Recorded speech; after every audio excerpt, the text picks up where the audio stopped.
Boa noite, tudo bem? Como estão vocês? Estamos aqui mais uma vez para mais um estudo do nosso trilha.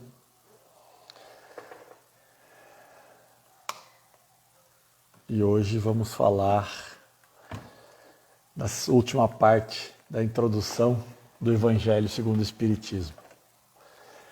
Boa noite a todos, vou esperar um pouquinho, o pessoal está chegando, né? Vou fazer uma lembrança para quem está chegando. Todas as segundas-feiras, às 20 horas de Brasília, 19 aqui do Mato Grosso do Sul, a gente faz o estudo ao vivo do Evangelho segundo o Espiritismo. Nós vamos fazer ele de maneira sequencial, pegando desde o começo do livro até o final. Nós estamos hoje no nosso quarto encontro, perdão. Boa noite, quem está chegando aí, pessoal de longe, né? Ô Recife. E a gente está falando de maneira sequencial. Então nós já fizemos a parte de introdutória, tá? E estamos terminando então a última parte da introdução.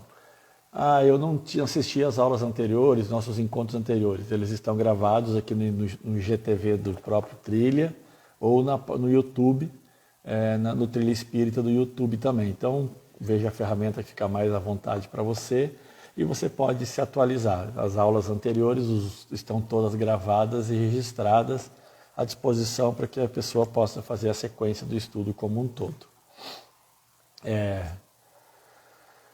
Então, mais uma vez estamos aqui, vamos pedir que Deus nos ampare, nos oriente, que tenhamos a tranquilidade mental e espiritual para termos as melhores intuições, para termos a percepção, para entregar exatamente aquilo que viemos aqui buscar.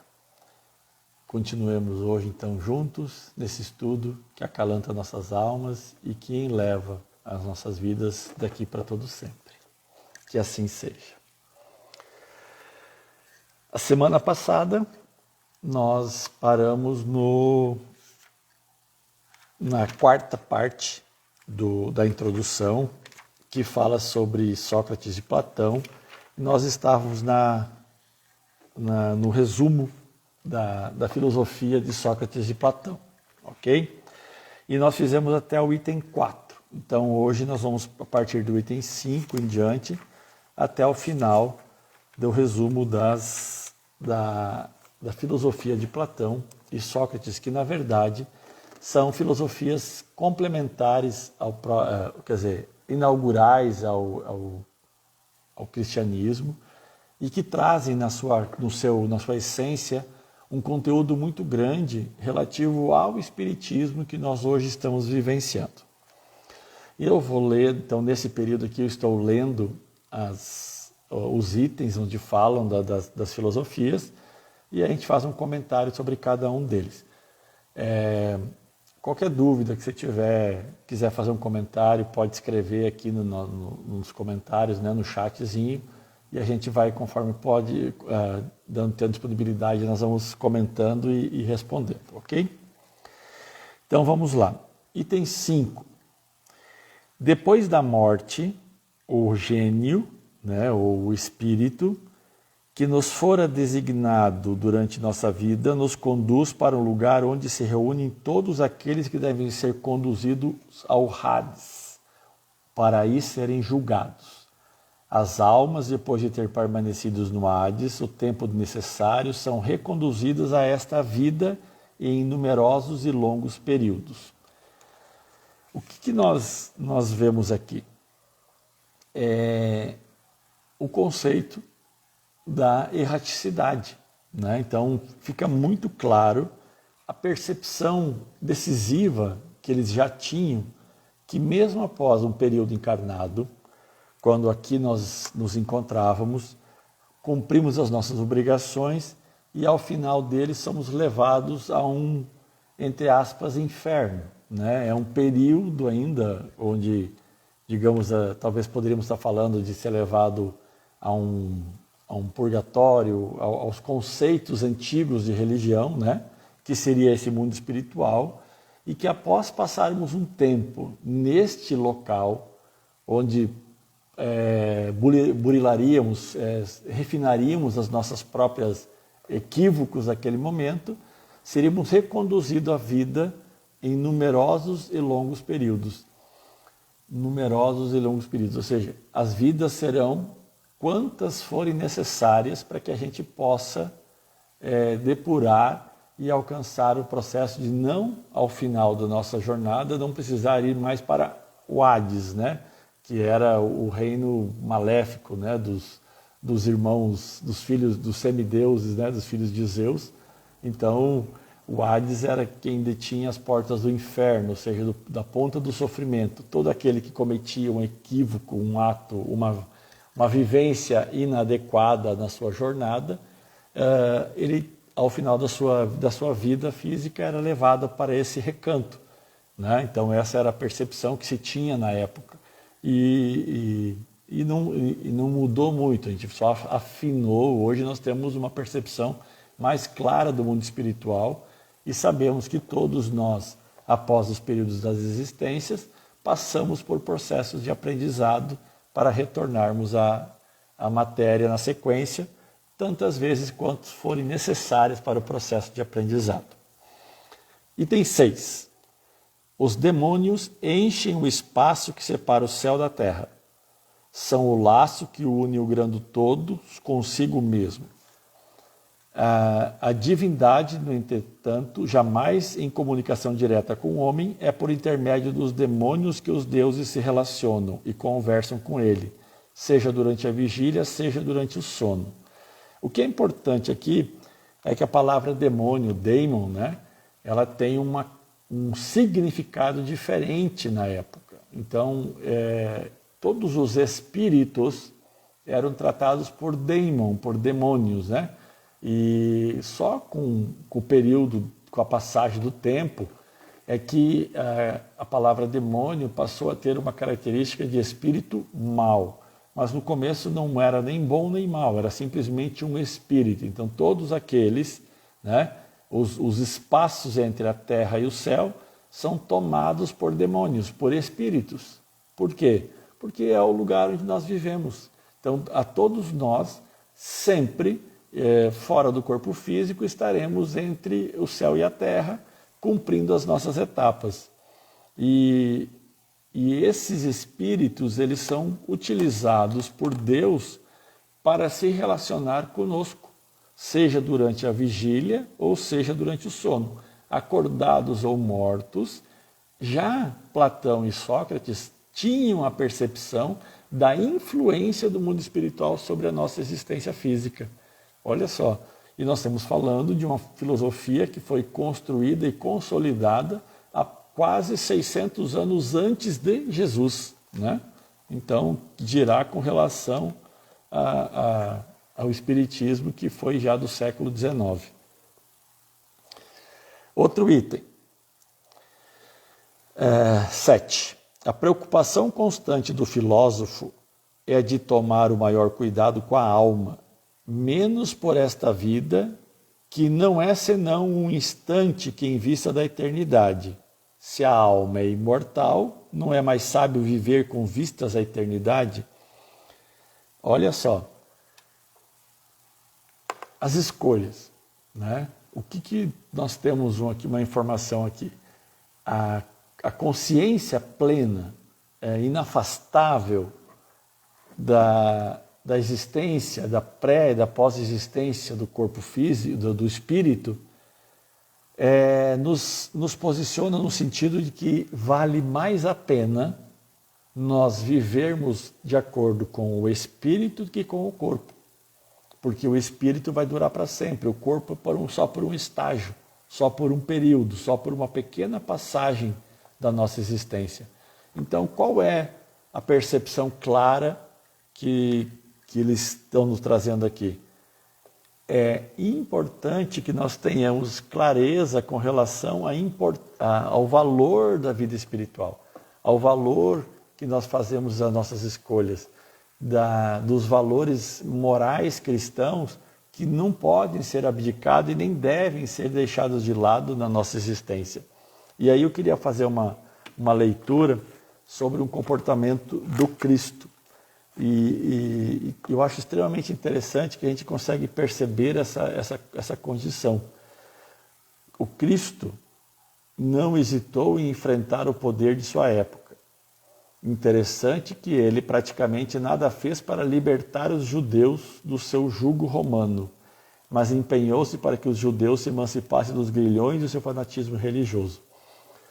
Quando a gente estava analisando aqui no Evangelho a atitude do Cristo, nós vimos que em momento algum o Cristo depôs forças ou energias para transformar a vida do povo judeu, que estava mais afeto à sua existência, né, por ele ter nascido no meio dos judeus, a livrar-se do poder físico de Roma, e o Cristo gastou todas as suas energias para que o povo judaico se livrasse das suas amarras espirituais.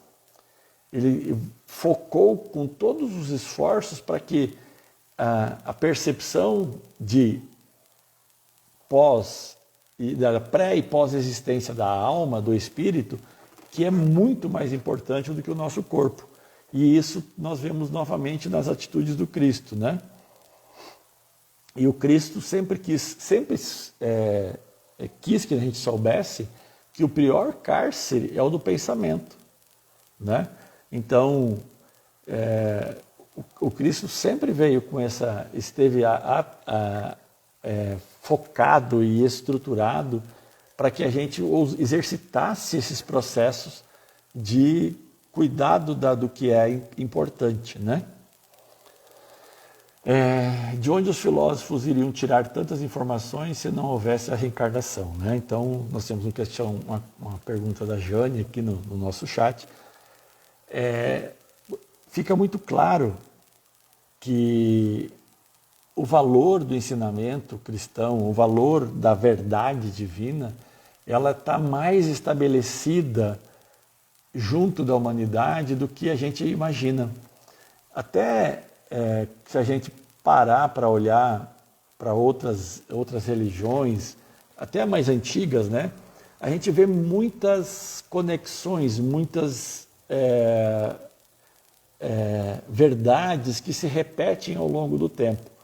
Se vocês quiserem um dia pesquisar e tirar uma dúvida, vocês podem fazer uma brincadeira. Vão no Google lá e pesquisem a regra de ouro. O conceito que está em todas as filosofias religiosas que já trafegaram pela humanidade. Todas elas falam em amar a Deus acima de todas as coisas e amar ao próximo como a si mesmo. Todas.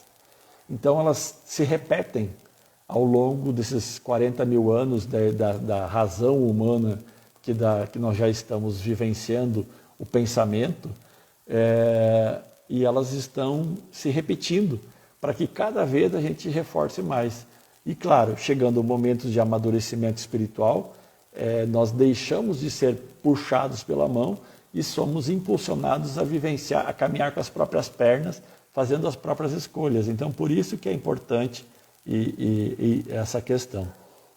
Só a título de curiosidade, uma das doutrinas religiosas mais antigas conhecidas, né, pela humanidade chama-se taoísmo, né? O taoísmo é uma chinesa, né? E tao significa caminho. Então, ismo são seguidores do caminho. Como é que os primeiros cristãos, antes de serem chamados de cristãos, eram conhecidos, né? Seguidores da doutrina do caminho. Tanto é que nós temos a consolidação deste conceito na primeira casa de atendimento cristã que foi fundada pelos apóstolos após a crucificação, que é a Casa do Caminho. Então, antes das pessoas serem conhecidas por cristãos, como nós somos hoje, que esse conceito só se estabeleceu aproximadamente 400 anos após a crucificação, as pessoas eram conhecidas como seguidores da doutrina do caminho. E há 4 mil anos antes do Cristo, 5 ou 6 mil anos antes do Cristo, o taoísmo já tinha esse conceito, seguidores da doutrina do caminho. Então, é importante que a gente sempre tenha muito claro que a vontade divina, os auspícios de Deus para com a humanidade, para com os seres que estão em processo de evolução, ele se consolida cada vez mais forte e o chamamento cada vez é mais claro e mais contundente na percepção da realidade física e da realidade espiritual, que é a mais importante em todos os aspectos, né? Item 8. Se a alma é imaterial, depois dessa vida, ela deve seguir para o mundo igualmente invisível e imaterial, da mesma forma que o corpo, em se decompondo, retorna à matéria. Importa somente distinguir bem a alma pura, verdadeiramente imaterial, que se nutre como Deus de ciências e de pensamentos, da alma mais ou menos manchada de impurezas materiais, que a impedem de se elevar até o divino e a retém nos lugares de sua morada terrestre. Aí vocês vão dizer assim, não, mas isso não é do Sócrates, do Platão, né? Isso aí é as coisas que nós estamos falando agora, e nós estamos estudando isso na doutrina espírita. Isso é um conceito que o Kardec trouxe com a codificação da doutrina espírita. Pasmem, né? Não é. Isso aqui era um conceito que já existia, claro e notório, 600 anos antes do Cristo, né? E esses conceitos é que fundaram, ou deram fundação para a filosofia socrática, né? Ou platônica, elas se confundem em muitos momentos, para que a gente entenda o valor da vida, o valor da existência, o valor de cuidar da nossa alma. E aí ele fala, ele chega a ser contundente. Se a alma é imaterial, quando ela se desprende da matéria, ela vai voltar para o campo próprio dela, idêntico, né? Onde ela tem atração. Ou seja, mesmo que não esteja dito aqui, o espírito ele só liberto do corpo, ele se projeta no espaço em algo que esteja afim à sua própria condição. Então nós não vamos para o paraíso enquanto nós não estivermos aptos para ir lá. E nós não vamos para um inferno ou para um purgatório, porque nós estamos em um estágio para frente disso. Então, é a relatividade vinculada com aquilo que você te conecta com a tua essência. Então, nós sempre estaremos conectados com a nossa essência. E aí ele fala novamente, a matéria volta para a matéria, decompõe-se. E aí ele tem essa percepção. A alma pura volta para Deus, ou seja, o caminho terminado. A alma não muito pura, ela vai ter os empecilhos de ascender à morada celeste. Olha só, então nós estamos plenos e focados até hoje em um conceito extremamente atual e que a doutrina espírita tem retomado com muita força para que a gente possa compreender a nossa realidade no dia a dia. Item 9. Se a morte fosse a dissolução total do homem, seria um grande lucro para os maus, depois da sua morte, estarem livres, ao mesmo tempo de seus corpos, de sua alma e de seus vícios. Né? Aquele que ordenou sua alma, não de um enfeite estranho, mas do que lhe é próprio, só este poderá esperar tranquilidade na hora de sua partida para o outro mundo. É uma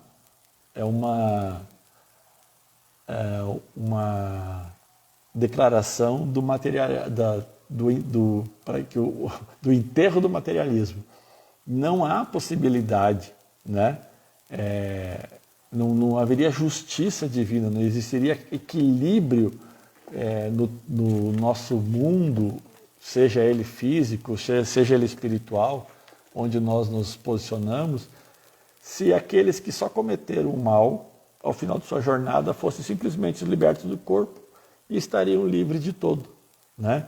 Então, é extremamente importante que a gente entenda que existe um equilíbrio entre aquilo que se produz e os efeitos que nós produzimos sobre o nosso futuro. Item 10. O corpo conserva os vestígios bem marcados dos cuidados com que ele se tomou, ou dos acidentes que experimentou. Ocorre o mesmo com a alma, né? Quando ela está despojada do corpo, carrega os traços evidentes de seu caráter, de suas afeições e as marcas que cada ato da sua vida lhe deixou. E aí ele segue em mais coisas aqui. Mas, olha, não existe salto quântico evolutivo pela perda do corpo. Não é o desconectar do corpo físico que te projeta em direção aos céus. Nós temos que ter consciência de que, assim como o corpo carrega as marcas da sua vivência, o espírito carrega as marcas da sua vivência. E isso é o que nos mantém conectado e nos projeta em direção ao espaço vinculado com esse trabalho. Então, a gente tem que ter muita clareza de que mundo físico e mundo espiritual são sequências um do outro, né? Onde começa um, termina o outro, onde termina o outro, recomeça o mesmo mundo. Então, como a gente está aí nesse ciclo ainda de encarnados, desencarnados, encarnados, encarnados, eles terminam e se complementam sequencialmente um no outro, porque eles fazem parte de uma mesma essência, de uma mesma verdade, de uma mesma sequência. Então não tem como nós nos desapegarmos dos vícios de caráter, porque nós perdemos o corpo. Eles não estão vinculados ao corpo, eles estão vinculados à alma, ao espírito. Então, os valores espirituais, eles são eternamente vinculados ao seu espírito enquanto você não o depurar. Se eles forem bons, eles já permanecerão. Se eles não forem bons, eles precisam ser transformados. As marcas no corpo da mesma forma. Você vai superar, você vai transformar, mas elas estão lá porque elas contam uma história. Elas contam parte da tua existência, elas contam parte daquilo que você foi e do que você fez. E sempre será assim. Vamos ver aqui. Item 11. De duas coisas, uma. Ou a morte é uma destruição absoluta, ou ela é uma passagem de uma alma para um outro lugar. Olha só, de duas coisas, uma. Elas não podem, as duas coisas não podem ser verdade, né? Ou a alma, ou a morte é o fim, destruição total, ou ela é uma passagem para um outro lugar. Então, hoje, quando a gente quando a gente olha para dentro de nós mesmos, com as nossas próprias realidades, as nossas próprias sensações, você acredita que a morte possa ser o final absoluto, a destruição absoluta? Você não tem nenhum tipo de conexão mais com seres que já não estão mais na vida física? Você não tem percepção nenhuma de alguém que já partiu? Se for morte, se for a destruição absoluta, não existe um pós-vida. Você não teria nenhum tipo de conexão, nenhum tipo de sentimento com relação a qualquer ente que já não esteja mais encarnado. Então não faz sentido para as nossas próprias existências, para o sentimento, para as nossas percepções, para as nossas histórias de vida, de que a morte seja uma destruição absoluta. E quando a gente tem essa percepção que ela é só uma passagem, muitas outras verdades, outras respostas, outros sentimentos tomam corpo na nossa vida. E a gente tem que ter essa lógica de entender o quanto é importante percebermos como está essa nossa realidade. Então, quanto mais a gente percebe, mais a gente consegue vivenciar, né? Sócrates e Platão e os grandes filósofos então, poderiam estar mais tarde entre aqueles que secundaram o Cristo na sua divina missão, né? Existe até algumas indicações, algumas percepções de que o próprio Kardec poderia ser uma reencarnação de Platão, né? Por conta dos conceitos, das regras, dos conhecimentos, da forma como ele se manifesta diante de toda a estrutura e a verdade que hoje é trazida pela doutrina dos espíritos, né? Então é lógico, e como a Jane comentou antes, né? Da onde que os filósofos trouxeram tantas experiências, tantos conhecimentos, né? São espíritos maduros que secundaram o Cristo na sua jornada. Se não viveram ao mesmo tempo do Cristo, em épocas seguintes, retornaram como missionários, cumprindo papéis importantes de transformação do conhecimento da humanidade para que ela possa, a partir de aprender, a partir de conhecer a verdade, exercitar atos de amor para consigo e para com o próximo, né? Item 12. Não é preciso nunca retribuir injustiça por injustiça, nem fazer mal a ninguém, porque qualquer seja o mal que nos seja feito, não é preciso retribuir injustiça por injustiça, nem fazer mal a ninguém, qualquer que seja o mal que se nos tenha feito. Poucas pessoas, entretanto, admitirão esse princípio, e as pessoas que estão divididas não devem senão se desprezar umas às outras. O que nós estamos falando aqui? Perdoar os vossos inimigos, né? É um ensinamento, é um convite que o Cristo nos faz. Não é necessário fazer nenhum mal, independente do mal que tenha nos sido feito. É importante que a gente vê que os conceitos cristãos, que os conceitos espíritas de moral cristã já estavam todos eles incutidos nessa missão. Todos não, mas a grande maioria. E se às vezes eles não eram claros e evidentes, era por conta da própria limitação ainda desses espíritos, e que eles sabiam que ainda haveria um momento oportuno e que o próprio Cristo faria a divulgação desses elementos, né? Item 13. É pelos frutos que se reconhece a árvore. É a mesma coisa que está no Evangelho, né? O Evangelho diz isso textualmente, é pelos frutos que se reconhece a árvore. Cada um será julgado pelas suas obras, né? Aquilo que nós produzimos é o que nos caracteriza, né? Nós somos aquilo que nós fazemos. Então, essa lógica já estava estabelecida mesmo nesse processo de filosofia.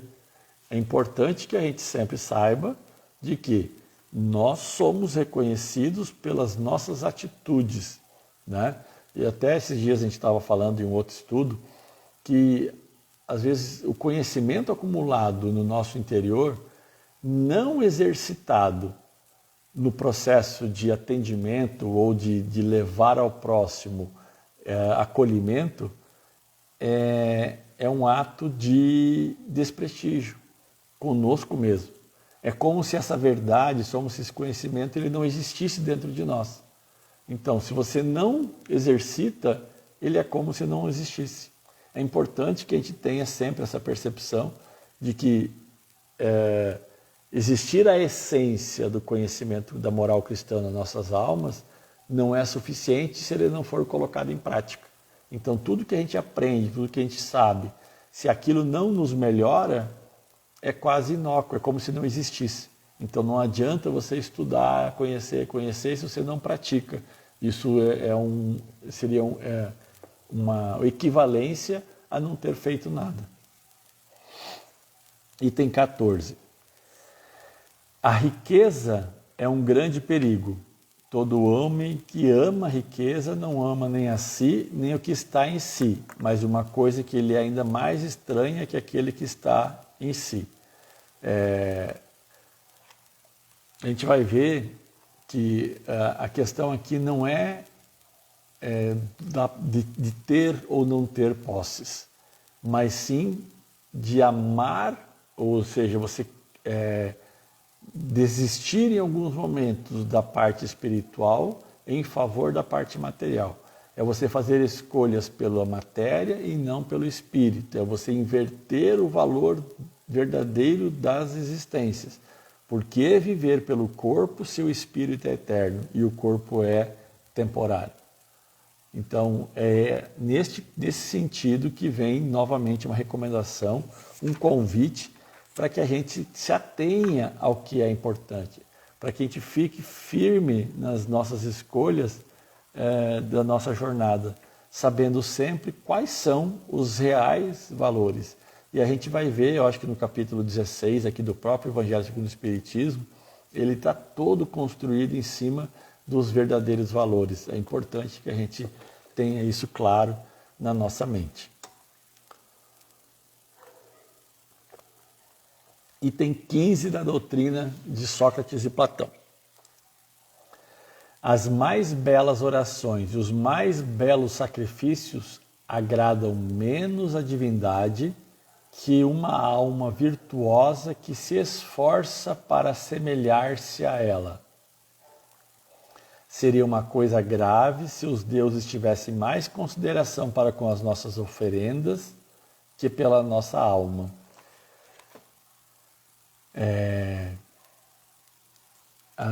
Vem aqui, talvez vinculado na época, né, antes do Cristo, ainda na época do Cristo, ainda se faziam oferendas, até bem pouco tempo, ainda hoje as pessoas ainda fazem oferendas, né?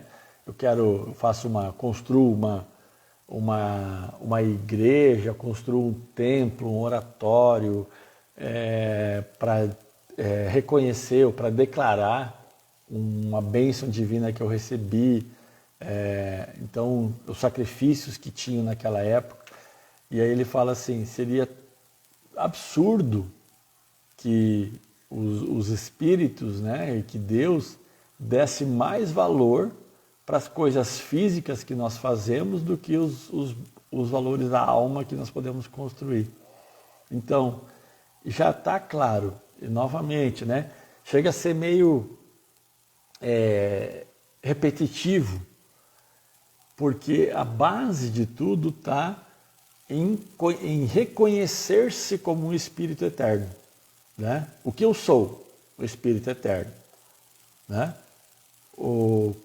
Como estou? Temporariamente encarnado, né? Temporariamente ocupando este corpo físico e futuramente ocupando outros corpos, talvez até em dimensões diferentes, corpos diferentes, mas eu, na minha essência, sou um espírito eterno que já pré-existia antes desse corpo e vou continuar existindo depois desse corpo. E a mesma coisa, se dará com relação a outros corpos. Então nós sempre seremos pré-existentes e pós-existentes aos corpos físicos, porque eles são etapas, períodos, são experiências, são personagens que nós teremos que viver para deles adquirir um conhecimento e uma experiência que vai fazer importante para a nossa existência como um todo. Item 16. Chamo o homem vicioso a este amante vulgar que ama o corpo antes que a alma. O amor está por toda parte. O amor está em toda parte da natureza, que nos convida a exercitar nossa inteligência. É encontrado até nos movimentos dos astros. É o amor que orna a natureza de seus ricos tapetes. Ele se enfeita e fixa sua morada lá onde encontra flores e perfumes.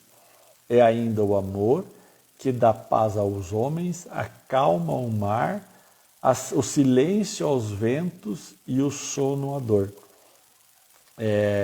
Essa é uma frase, inclusive, famosa de Platão, né? que o amor dá paz aos homens, a calma ao mar, o silêncio aos ventos e ao sono à dor. O amor pode mitigar uma série de chagas que a alma carrega. Então é importante que nós saiamos do círculo vicioso de se preocupar somente com a matéria. Ele, em momento algum, ele diz que você não deve, se deve descuidar do corpo. Mas o que ele diz é que é o seguinte, que entre as escolhas do corpo e do espírito, as do espírito são mais importantes. E você tem que começar a balancear isso. E com o tempo, quanto mais você consegue fazer escolhas pelo espírito, menos escolhas pela matéria você faz. E isso é um processo de sublimação. Um dos exemplos mais chamativos da história como um todo é no momento que, depois de ter feito todas as tentativas do Pilatos lá de livrar o Cristo da cruz, né, com seus chamamentos lá, ele se vira para o Cristo e fala assim, vamos fazer o seguinte, você nega esse teu Deus perante a multidão que eu te livro da cruz. Ou seja, ele daria a vitória espiritual aos hebreus que queriam provar que ele não é, que o Deus que ele estava clamando, que ele estava ensinando, os ensinamentos daquele Deus não eram os ensinamentos legítimos. Eles eram uma afronta contra o poder espiritual estabelecido na época. E aí o Pilatos pede simplesmente para ele, nega teu Deus que eu te livro da cruz.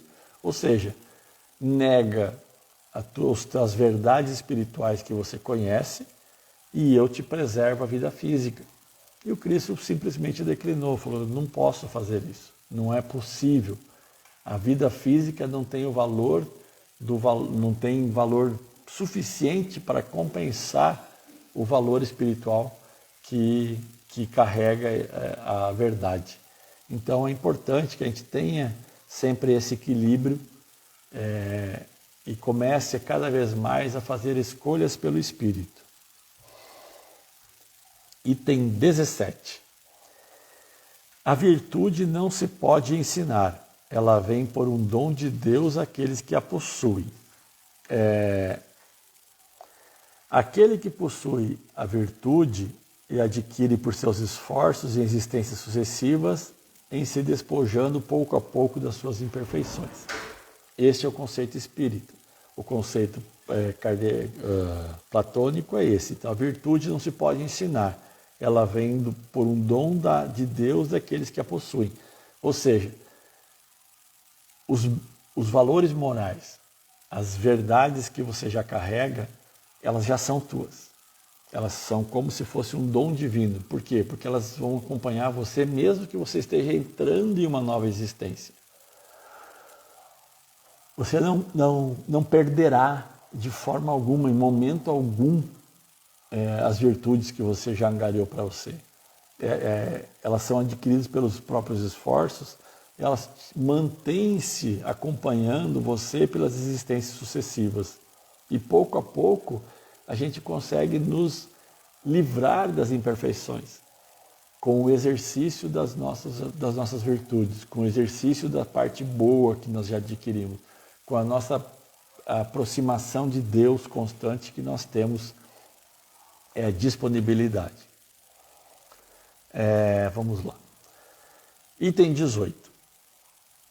É uma disposição natural a cada um de nós se aperceber bem menos dos nossos defeitos do que de outros, né? Resumindo, não julgueis.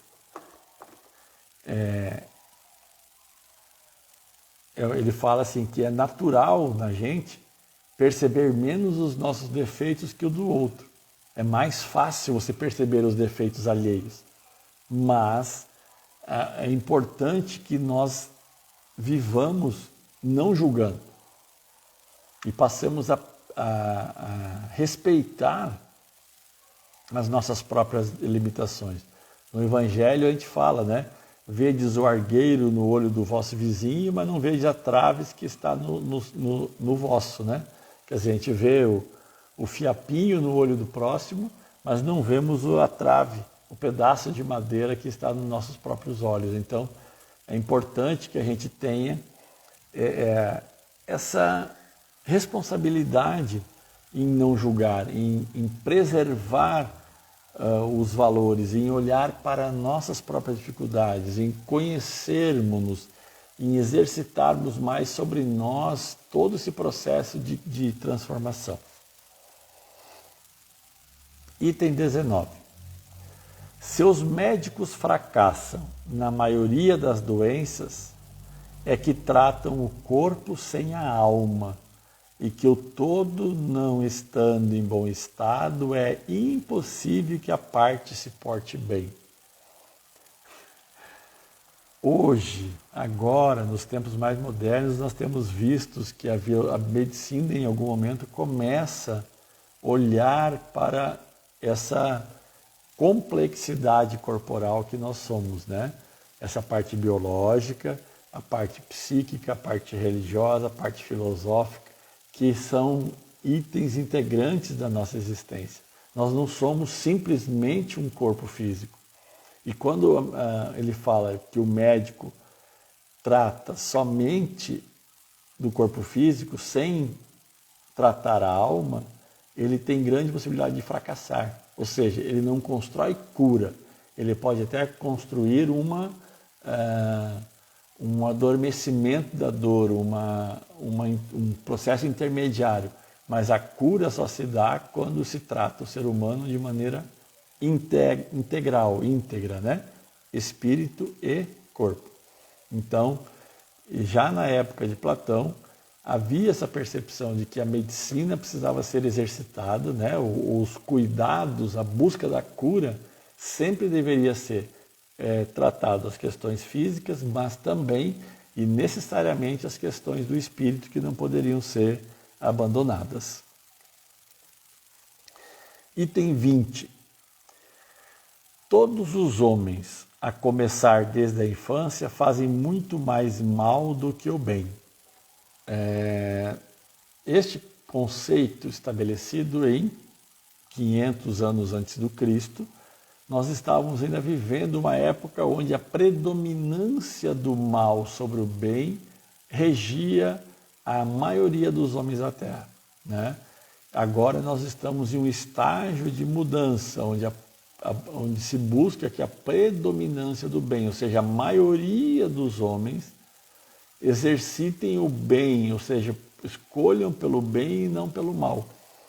Mas esse é um processo de depuração. E quando a gente vê lá, a gente vai olhar lá no livro dos Espíritos, existe uma hierarquia dos espíritos, né? As perguntas 110 em diante ali. E aí nós vamos encontrar 3 classes de espíritos, né? Os espíritos maus, os espíritos bons e os espíritos puros. Então, nós temos 3 classes de espíritos que daí tem as divisões dentro deles, mas basicamente são 3 classes de espíritos. E essa condição espiritual, ela está representada na crucificação. Nós encontramos esse modelo, esses 3 blocos, né? Nós temos o mau ladrão à esquerda, nós temos o bom ladrão à direita e temos o Cristo ao centro, o Espírito puro. Então nós temos as 3 classes espirituais estabelecidas nesse ícone, nesse modelo de comportamento. E o Cristo, naquela atitude, naquele momento onde ele está entre os espíritos maus e os espíritos bons, ele olha para os bons, ele não se digna, você não vai encontrar no Evangelho, nem um tempo que o Cristo se digne a olhar para o mau ladrão. Ele não, nem isso ele não faz. Ele olha ao bom ladrão e faz uma promessa para ele, que dentro de alguns instantes nós estaremos recolhidos ao paraíso. Ou seja, para os bons que continuarem a sua jornada, dentro de um período da sua vida, você vai ascender ao reino dos céus assim como eu. Você estará junto da casa do meu Pai comigo. Ou seja, Quando a gente começa a fazer mais o bem do que o mal, nós entramos num estágio de aceleração do processo de purificação das nossas almas. Enquanto você ainda está fazendo mais mal do que o bem, é como se fosse um processo de aceleração. Você começa muito devagar. Tanto é que você tem muitas encarnações sequenciais quase com zero de evolução, né?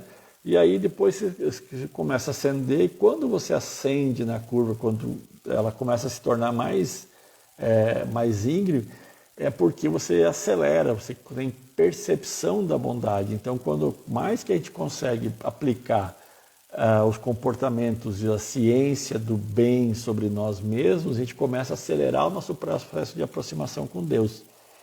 Quando a gente vai lá no Caminho da Luz, do Emmanuel, ele fala que, em média, os atuais seres humanos aqui encarnados na Terra tiveram em torno de 10 mil encarnações, né? Então, às vezes, encarnações muito rápidas. E no livro Libertação, do André Luiz, psicografado por Chico Xavier, o instrutor Alexandre, em algum momento, ele fala que nós estamos lidando com a razão há aproximadamente 40 mil anos, ou seja, em torno de 40 mil anos que nós começamos a fazer escolhas, nós começamos a abdicar ou conseguir impor sobre nós mesmos restrição sobre as nossas más inclinações para começar a trafegar pelo bem.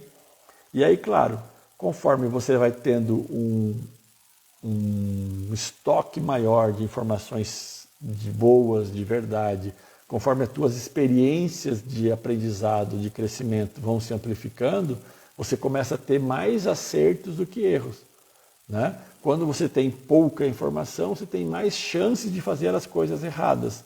Quanto mais informação você tem sobre algo que você vai fazer, mais chance de acertar você tem. Então, por isso que nós começamos de uma curva lenta, evolutiva, até que um momento ela acelera o processo de evolução.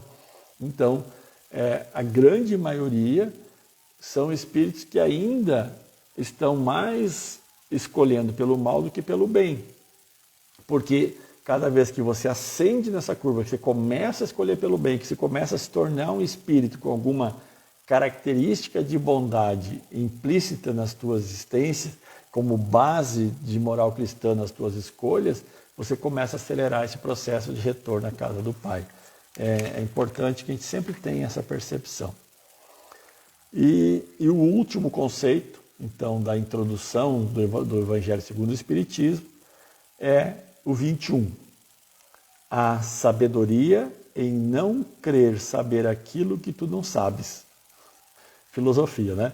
A sabedoria em não crer saber aquilo que tu não sabes, né? Reconhecer as nossas limitações, né?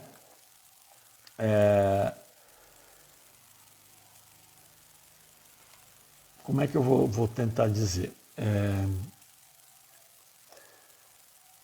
No Livro dos Espíritos, em alguma passagem,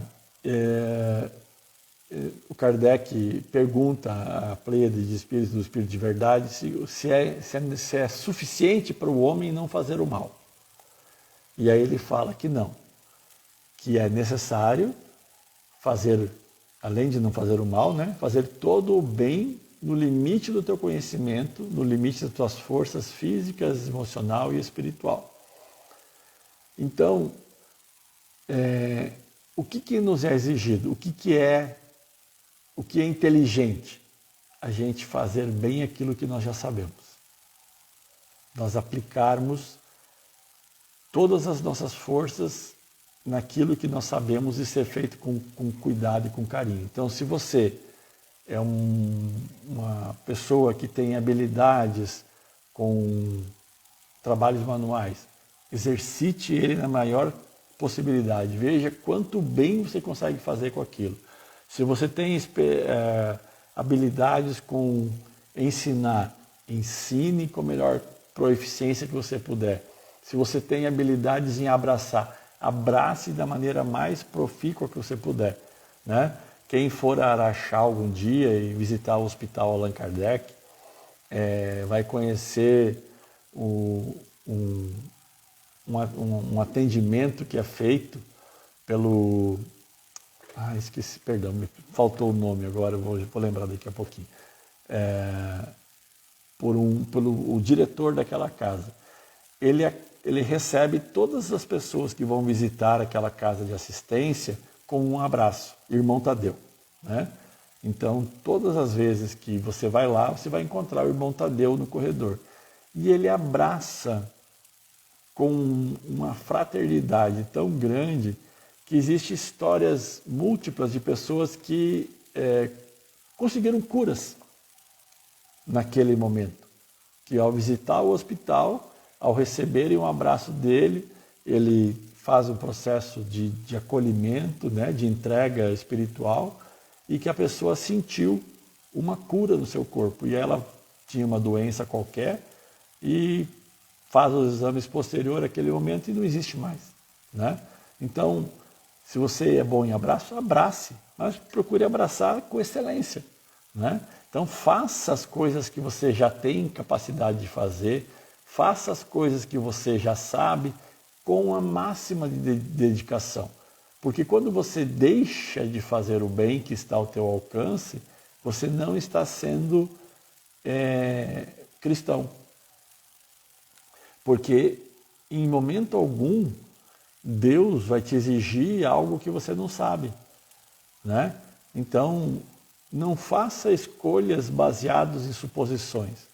Faça escolhas baseadas nas coisas que você acredita. Faça escolhas baseadas nas coisas que você já carrega com você. E é claro que por isso que o conhecimento, por isso que o estudo, por isso que a dedicação, a leitura, a troca de experiências, as vivências, elas agregam valor à nossa existência porque nós nos carregamos de conhecimento. E aí nós passamos a fazer escolhas melhores, porque nós temos mais bagagem espiritual. Então é importante sempre que a gente entenda que escolher pelo bem, vivenciar pelo bem, exercitar as nossas habilidades é um ato extremamente interessante de evolução. Eles nos permitem já nos colocarmos num caminho em direção a Deus. É muito importante que a gente tenha sempre essa ideia.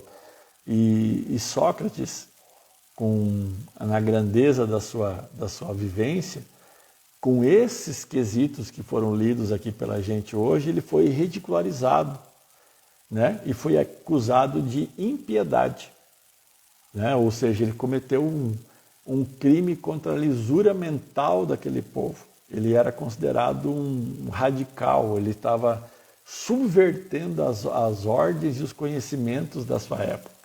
E tanto é que ele foi condenado à morte, né? Beber o veneno, a cicuta, por conta destes conceitos que ele aqui apresentava. Então, pelo menos hoje, nós estamos aqui lendo esses conceitos, estamos discutindo, né? E ninguém vai precisar beber veneno por causa disso. Já evoluímos bastante nesse período da nossa existência.